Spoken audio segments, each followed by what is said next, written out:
घर की साथ साथ में पार्टी का बंटवारा भी कर दिया गया। 5 MP लेकर बैठ गए थे। इसे राजनीतिक लाभ ये मिलेगा 2027 हमारे नजदीक ही है, कोई ज्यादा दूर नहीं है। लोकसभा चुनाव के बाद सभी दलों ने 2027 के चुनाव को लेकर के प्रदेश में अपनी सक्रियता बढ़ा दी है।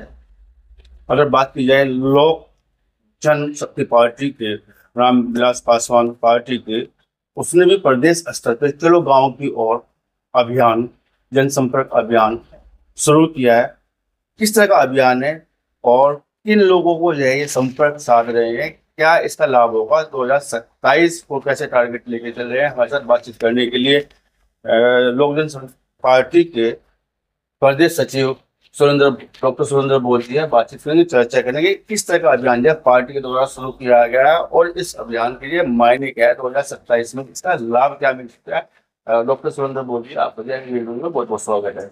आपका भी बहुत बहुत धन्यवाद। अभी जो अभियान शुरू किया गया है चलो गाँव की ओर, किस तरह का अभियान है, किस तरह का पार्टी किन लोगों को टारगेट करके चल रही है? वैसे लोक जनशक्ति पार्टी रामविलास, जो माननीय हमारे राष्ट्रीय अध्यक्ष चिराग पासवान जी, उनका मेन लक्ष्य है सर्व समाज के साथ, यानी कि जो कमजोर वर्ग है, जो दलित वर्ग है, वो हर एक धर्म हर एक जाति का है, उसके साथ है। जो और विकास के जो अंतिम पायदान पर जो व्यक्ति खड़ा है, उसकी आवाज़ उठाने का काम लोजपा करने का कटिबद्ध है। और इसी रूपरेखा की जो बनाई गई है पार्टी की, ये उत्तर प्रदेश के अंदर, क्योंकि बिहार में तो है जनाधार, यूपी में हमारा जनाधार कम है, उसे जनाधार को बढ़ाने के लिए हमारे माननीय राष्ट्रीय अध्यक्ष चिराग पासवान जी और प्रदेश अध्यक्ष पवन वर्मा जी ने सख्त निर्देश दिए गए हैं प्रत्येक कार्यकर्ता को, प्रत्येक पदाधिकारी को, वो चाहे जिले का अध्यक्ष हो, चाहे ब्लॉक का अध्यक्ष हो, चाहे बूथ स्तर तक का अध्यक्ष हो। ये कहा गया कि आज जो अभियान हम चला रहे हैं, चलो गांव की ओर जनसंपर्क अभियान, इसके अंतर्गत माननीय दलितों के जो मसीहा पूर्व केंद्रीय मंत्री रामविलास पासवान जी ने जो जन कल्याणकारी योजनाएं उस समय चलाई थी, जो आज तक चल रही हैं, जिसका श्रेय कुछ लोग ले लेते हैं, भाई ये काम हमने किया।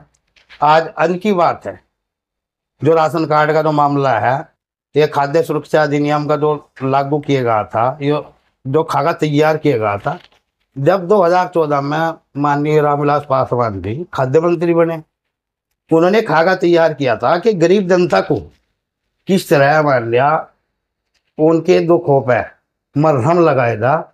उन्हें मान लिया भूख से कोई भी आदमी, देश का गरीब आदमी, कोई भी दलित आदमी, कोई पिछड़ा किसान, कोई भी मान ला, उसके लिए एक रूपरेखा तैयार की गई है कि उसे एक राशन कार्ड की व्यवस्था तैयार की अब भूख से कोई पीड़ित ना हो, हाँ। रामविलास पासवान की 2014 की जो योजना थी, उसको हाल फिलहाल में भी अमल में लाया जा रहा है। अमल में ले रहा है। मोदी जी की अगर बात करें, मोदी जी ने आने वाले 5 वर्षों तक उस योजना को आगे बढ़ाने का कार्य किया। आप ये कहना चाहते हैं पूरे देश को उसका लाभ मिल रहा है? पूरे देश को लाभ।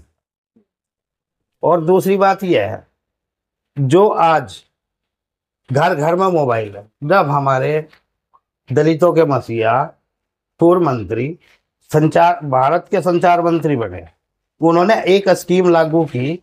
उन्होंने सोचा कि गरीब आदमी मोबाइल से वंचित है, बड़े आदमी ले सकते थे उसको, उद्योगपति या पूंजीपति, महिला, मजदूर किसान इन चीजों से वंचित था देश का।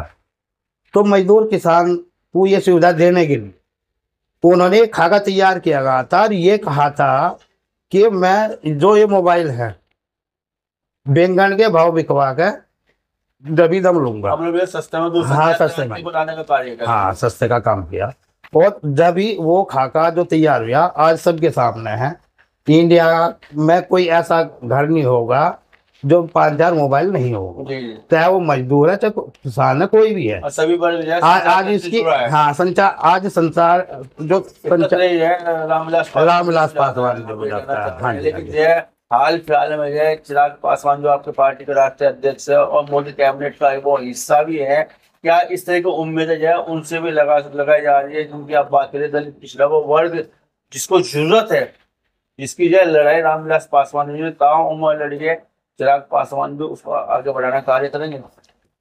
ये चिराग बेशक आगे बढ़ाने का काम करेंगे। चिराग पासवान जी जिस परिवार में पैदा हुए उस समय उन्हें गरीबी नहीं देखती थी।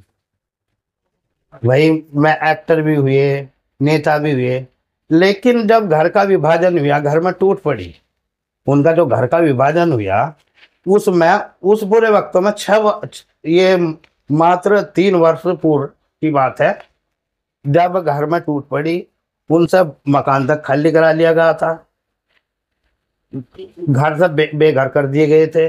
उन्होंने इतनी मेहनत की, वो आज भी मान लो इस बात को कहते हैं कि मेरे पास में या तो मैं अपने घर वालों को कोसूं, परिवार को कोसूं, भाई मालूम मत दुखी कर दिया, मैं उसमें औलादी करा जाऊँ। और उसी के साथ साथ में मान लो पार्टी का बंटवारा भी, घर के साथ साथ में पार्टी का बंटवारा भी कर दिया गया। 5 MP लेकर बैठ गए थे, राष्ट्रीय लोक जनशक्ति पार्टी बनाई थी पारस जी ने सबके सामने है, और सिर्फ मात्र एक सांसद हमारे माननीय प्रिय नेता चिराग पासवान जी एक सांसद के रूप में रह गए थे। और उन्होंने इतना संघर्ष किया कि आज में 5 सांसद हुए बैठे हुए हैं, और पार्लियामेंट के अंदर उनका जो मान लिया आवाज उठाने का तरीका है वो कि एक विशेष बिरादरी के लिए नहीं है, वो राष्ट्र हितैषी हैं, मोदी की राह पर चलने वाले, जैसे हमारे प्रधानमंत्री नरेंद्र मोदी जी हैं, निस्वार्थ भाव से करते हैं। इसी प्रकार हमारे चिराग पासवान कोई ऐसे दलित कुछ लोग या जरूरतमंदों की लड़ाई लड़ने का काम किया चिराग पासवान जी। हाल फिलहाल में जिस तरह का अभियान पार्टी ने शुरू किया है, चलो गाँव की और उन लोगों की जरूरतें या उन लोगों के लिए आवाज बनने का कार्य, किस तरह का अभियान जो शुरू किया गया पार्टी ने, और इसका राजनीतिक लाभ क्या मिल सकता है? इसे राजनीतिक लाभ ये मिलेगा, 2027 हमारे नजदीकी है, कोई ज्यादा दूर नहीं है। 2027 के मिशन को लेकर यूपी के अंदर पार्टी ने जो दिशा निर्देश दिए हैं, चलो गांव की और जनसंपर्क अभियान करके उन्हें नीचे से अवगत कराना, उनके मान लो जो दलित हैं, दलितों, शोषितों, पिछड़ों, किसान, मजदूर, अल्पसंख्यक, अन्य समाज के गरीब वर्गों के उत्थान के लिए ये आवाज उठाने का काम करना है प्रत्येक कार्यकर्ता ने। क्योंकि उनकी जो मेन फिलहाल जो समस्याएं हैं, जो समस्या जैसे उनकी भाई कोई मैं उस बात से वंचित है, कोई पेंशन नहीं है किसी के पास में, गरीब आदमी के पास में किसी का राशन कार्ड नहीं है, ऐसी छोटी छोटी जो मान लिया जो उनकी हाँ ये समस्याओं से मान लिया तो उनकी आवाज बनने का काम करेंगे। सुनवाई नहीं हो पा रही है कई बार ऐसे मामले में, जी, तो उन्हें उठाएगा प्रशासन के समक्ष रखना, उनकी आवाज बनने का काम करना है। प्रदेश सचिव आप पार्टी के हैं, तो आपको पार्टी ने इस अभियान से कैसे हो रहा, आपको पार्टी ने क्या दायित्व आपको देने का कार्य किया? इसमें लोक जनशक्ति पार्टी रामविलास में ये हमारे राष्ट्रीय अध्यक्ष जी का मानना है, कोई पार्टी में छोटा बड़ा नहीं, वो चाहे कार्यकर्ता है, चाहे प्रदेश सचिव, चाहे अध्यक्ष है, चाहे राष्ट्रीय अध्यक्ष है, सभी को ये अभियान का दायित्व सौंपेगा। वो अपने अपने क्षेत्र में इस दायित्व को निर्वाह करेंगे। मैं भी सच्चा हितैषी पार्टी का पद से अलग हटके मैं एक सच्चा सिपाही लोक जनशक्ति पार्टी रामविलास का होने के नाते, और मेरे जो बड़े भाई हैं पिता तुल्य हैं पवन वर्मा जी जो प्रदेश अध्यक्ष भी हैं, उनके नेतृत्व में मान लिया इस अभियान को सफल बनाकर काम करेंगे, और सफल बनाकर उनके हाथों को मजबूत किया जाएगा, जिससे कि चिराग पासवान के आने वाले 2027 में मान लिया हाथों को मजबूत किया जाए। और हमारी इसमें प्रदेश के अंदर जैसे अब एनडीए घटक दल है, प्रदेश के अंदर हमारी भी भागीदारी है। अभी तक हमने वोट देने का काम किया है, सीट लेने का काम नहीं किया, क्योंकि अभी तक हमारा जनाधार उस स्थिति में नहीं था। उस स्थिति में लाने के लिए हमें संघर्ष करना होगा।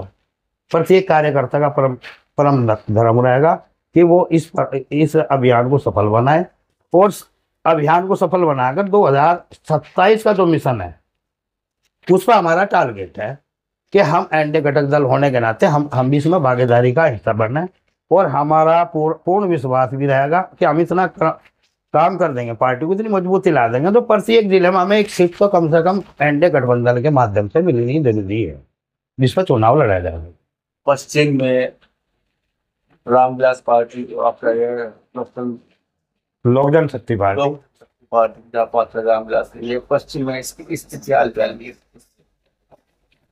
आज की डेट में बहुत अच्छी स्थिति है, बहुत अच्छा वर्क हो रहा, वो पब्लिक जुड़ भी रही है, पब्लिक का रुझान भी है। जहाँ जहाँ प्रचार हो रहा हमारे माननीय चिराग पासवान जी का और माननीय हमारे दलितों के मसीहा रामविलास पासवान जी का, पवन वर्मा जी वो शख्स हैं। क्योंकि एक टाइम पर जब हमारी लोक जनशक्ति पार्टी, हम ये कहते हैं पवन वर्मा जी पश्चिमी उत्तर प्रदेश के अंदर, पश्चिमी उत्तर प्रदेश को भी छोड़े पूरे उत्तर प्रदेश के अंदर लोक जनशक्ति पार्टी के जन्मदाता के रूप में भी जाने जाते हैं। और इसमें हमें गर्व है क्योंकि हमें एक हमारे जो प्रदेश अध्यक्ष हैं पवन वर्मा जी बहुत अच्छे क्रांतिकारी विचारों के हैं और शिष्टाचारी हैं, तो ईमानदार हैं। क्योंकि बुरे वक्तों में एक टाइम ऐसा आया था कि हमारी लोक जनशक्ति पार्टी का नैया ही डूबने का वो था, लेकिन नैया किनारे लगाने का काम किया है और नैया को डुबाने से बचाने का काम किया है। वो काम किया है हमारे पवन वर्मा जी ने, जो हमारे प्रदेश अध्यक्ष भी है, मेरे बड़े भाई भी हैं, पिता तुल्य मेरे बड़े भाई पवन वर्मा जी है। मैं उनका बहुत बहुत आदर करता हूँ और उनके संघर्ष को सलाम भी करता हूँ। उनका संघर्ष बहुत ज्यादा है, इतना संघर्ष किसी का नहीं है उत्तर प्रदेश में जितना पवन वर्मा जी का है। जो हमारे पार्टी को मजबूती मिलेगा। हाल आप प्रदेश सचिव हैं और सहारनपुर या हर जनपद से एक सीट की आप बात करते हैं, लगता है सहारनपुर में आपको मौका दिया जा सकता है चुनाव लड़ने का? हाँ बिल्कुल ऐसा है, जो पार्टी चाहेगी। मैं ही नहीं, अगर हमारा किसी भी कार्यकर्ता को टिकट मिलता है, पार्टी एकजुट होकर एनडीए के साथ रहेगी। हमें टिकट मिलता है तो हम ये नहीं होगा हमारे अंदर कि फला को टिकट क्यों नहीं मिला, फला को क्यों मिलेगा, क्योंकि एक साथ जो भी आदेश होगा पार्टी का उस पर अमल किया जाएगा। और बाकी सीटों पर एनडीए गठबंधन के साथ में मान लिया हम खुल गए, अब तक प्रचार करते आए और दिलवाने का काम करा, आगे भी ऐसा ही होगा। जनपद सहारनपुर में जो आपका यह चलो गाँव अभियान में लगभग कितने समय में पूरा हो जाएगा या किस किस तरह से आपने सहारनपुर जोड़ को पाता है? ऐसा है, सहारनपुर और आपका ये पूरा इसमें 3 जिले आते हैं। सहारनपुर मंडल का बात है? हाँ मंडल में, सहारनपुर मंडल में 3 जिले आते हैं। सहारनपुर मंडल में एक तो सहारनपुर डिस्ट्रिक्ट हो गया, एक जिला मुजफ्फरनगर हो गया, एक शामली हो गया। इनमें सभी की जिम्मेदारी होगी और हमारी पूर्ण रूप से मैं हर एक जगह काम करने के लिए तैयार हूँ बस मैं। और जनसंपर्क जो अभियान होगा हमारा हवाई नहीं होगा, हम डोर टू डोर जाएंगे, फेस टू फेस होकर दलितों का, शोषितों, पिछड़ों, अल्पसंख्यकों, मजदूर किसानों और अन्य समाज के जो भी गरीब वर्गों के लिए उत्थान के लिए उनकी जितनी भी समस्याएं, मूलभूत समस्याएं होंगी उन्हें नोट किया जाएगा और नोट के साथ साथ उन्हें मान लो प्रशासन को मान लो सामने रखे जाएगा, उनकी आवाज बन के उस पर काम करने का काम करेंगे और बूथ स्तर पर मजबूत करने का कार्य आप करेंगे। हाँ, चलिए, बातचीत करने के लिए आपका बहुत बहुत आभार, बहुत बहुत धन्यवाद। आपने जो पूरी जानकारी दी है। चलो गाँव को जिस तरह आपका अभियान है मंगल काम है, आपका अभियान जब बहुत अच्छे से मजबूत से थोड़ा हो जाए। बहुत बहुत धन्यवाद आपका बहुत बहुत धन्यवाद। और सबसे ज़्यादा जो आपका जीडी न्यूज के जितने भी पदाधिकारीगण हैं मैं उनका बहुत बहुत आभारी हूँ, क्योंकि मुझे हर बार कहीं ना कहीं मौका मिलता रहता है अपनी आवाज़ रखने का। और इस माध्यम से जितने भी दर्शक हैं मैं उनको भी बहुत बहुत धन्यवाद करता हूँ।